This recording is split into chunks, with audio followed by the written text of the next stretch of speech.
Hello, Saberland. Um, I still have hair. This was a cuss-worthy install.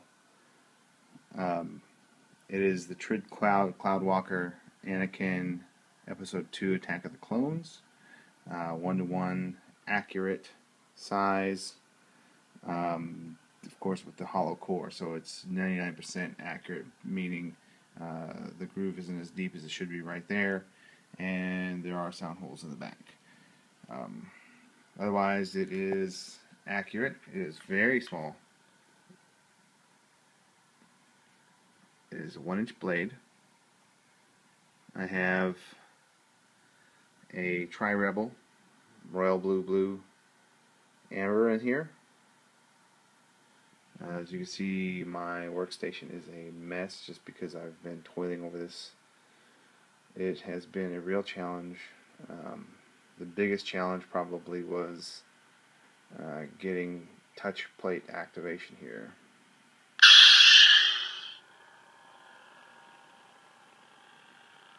And aux.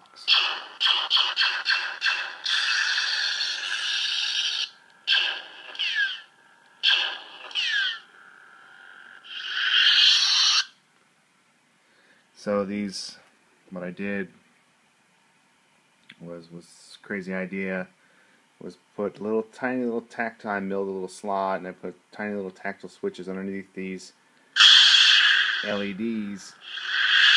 I had to make them, sand them off a little bit so they would slide, and I had to rig up all this separate tiny little things underneath here to make the other ones stick up the way they're supposed to. And stay still while those two were able to push in and out. So I have tiny little plungers, custom made plungers. It's all kinds of craziness inside. I had to cut a slot, mill a slot into the heat sink to fit onto the core. Crystal Focus fits just fine. There's a 16340 7.4 lithium ion pack in here. The recharge port is accessed. Hold on, let me see if I can do this with one hand. Oh yeah. Well, the real pain of it is to get access to the insides, and these are also going to be my blade retentions. You have to loosen these out. I'm just going to take them out. I'm only going to do this once real quick. Come on now. Okay, so you loosen off the shroud. Let me see if I can do this one hand here. Pull that out, and you got access to your recharge port. It's really tight. I don't see any way to do a kill key. I might be able to do a flush kill key. I don't really care. I'll probably just play with it until it dies and then recharge it when I'm ready to play with it again. I have pretty much put the fonts on it that I want for now, so I'm not going to get. It's not really easy access to the Crystal Focus. You can pull this out more, but the way the wiring is, it just sucks. So I'm not going to be getting into it too often. Recharge port's about it. I wish there was a way to put a recharge port down here. There might be. Some of you crafty people might be able to do it, but the way these sound holes are milled, it would be more difficult to make it look pretty. So I'm curious to see how other people attack this. I did have this PVC shroud, and it would have worked perfectly, but the little speaker that I had, it was going to fit in the recess down here, which was working out perfect. This one is kaput. It does not work. So I had to use a rectangular 2-watt, which sits underneath the Crystal Focus. And what that did was it negated this. It's just too bulky. Maybe when I really fancy it someday down the road, I might redo it and put another one of those tiny speakers in here, in this little recess here. It should be pretty loud. And that would give me access to be able to put this shroud back in as a cover for the Crystal Focus. And also what the main reason I wanted to do it was I wanted something for the cover tech to screw into. Right now the cover tech doesn't screw into anything except for this free-floating rib, and if you tighten it too much it starts to pull away, so there's nothing really holding it in. And I think I wanted to, what I was trying to do was, when I had this in there, it allowed me to screw the cover tech in and use this as a support inside, and what that did was allowed it to stay flush the way it's supposed to and closed. But you know what, I hate cover techs anyway, so I'm probably not even going to put the cover tech on. I'm just going to button it back up real quick. Okay, I'm back. I just went ahead and put a blade in it. So these pieces without the cover tech in, the cover tech really doesn't do anything to hold it all together. So these pieces are securing that whole core inside to the shroud, or the outer core, however you want to put it. I just want to, this is an Ascend, so it kind of gives you an idea of how tiny that saber really is. It's tiny, tiny, tiny, which is pretty awesome. Tri-ripple. So now, one thing to note is, let me turn this off real quick so it's... One thing to note, the LED and the lens actually sit right about here. In fact, the lens butts up almost exactly to that accent LED. The problem with that is the end of the blade stops here-ish, right about here. So there's not much blade depth for one thing.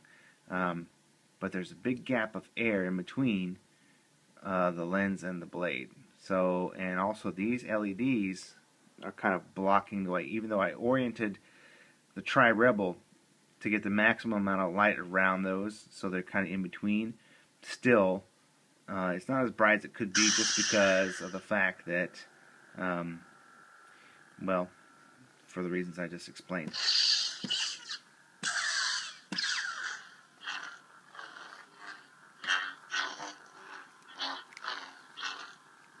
And I think with that other little speaker it would be much louder. Overall though, I'm pretty happy with it. It's really cool. 3 years in the making on the run. Let me change fonts here.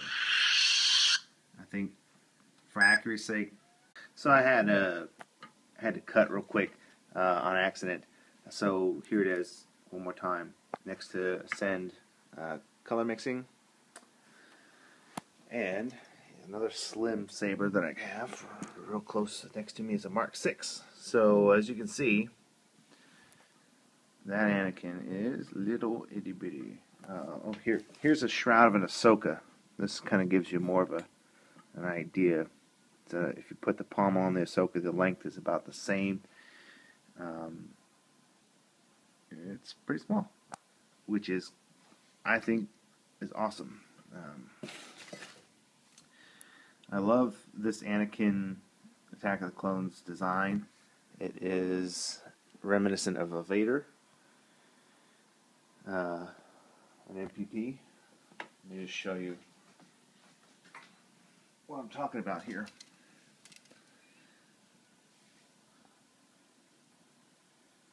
I thought the designers did a really cool job of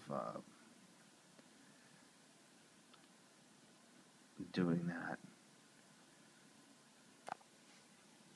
There's that. So anyway, I went ahead and changed fonts real quick while we were at break. This is a little louder font.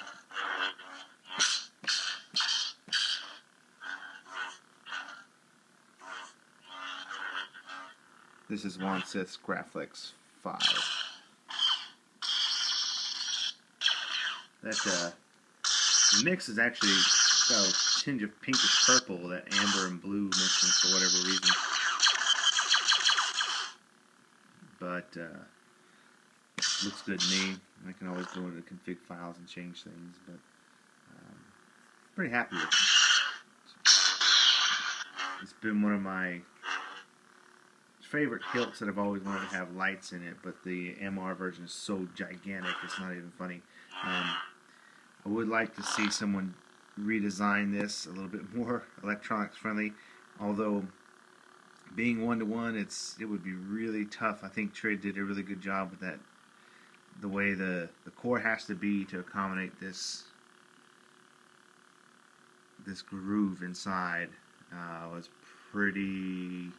I guess I'm sure somebody can think of another way to do it, but it worked out pretty well. The only thing I would do differently is there is a ring inside where, and this bar continues down this side. I would think it would be better to flip that, cut it off there, and let that bar continue on this side so the cover tech has something to grab into. And the way these grips go, if they were notched so they could slide into the edges of the shroud piece, so they would lock in, and then you can have some milled slots so they could be permanent on the body, and they would just slide in. That would be great. I don't know how you would get around blade depth, and well, you can have really short. Maybe someone could devise a way to put an LED right up here at the top with a very small heat sink. It could, lots of ways. People are smart. They can do it. But this is how I did mine. Pretty stoked.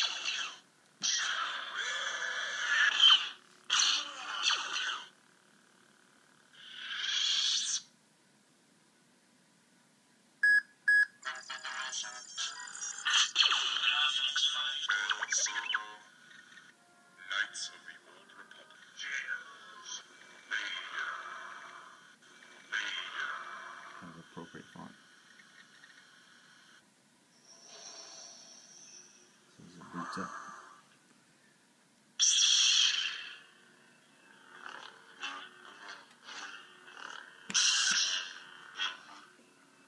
Oh, there it is.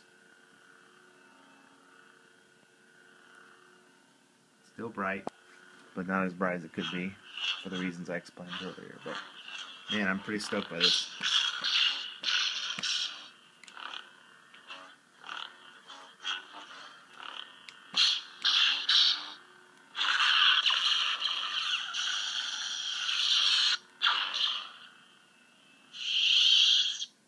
Sweet action. Alright guys, gotta go.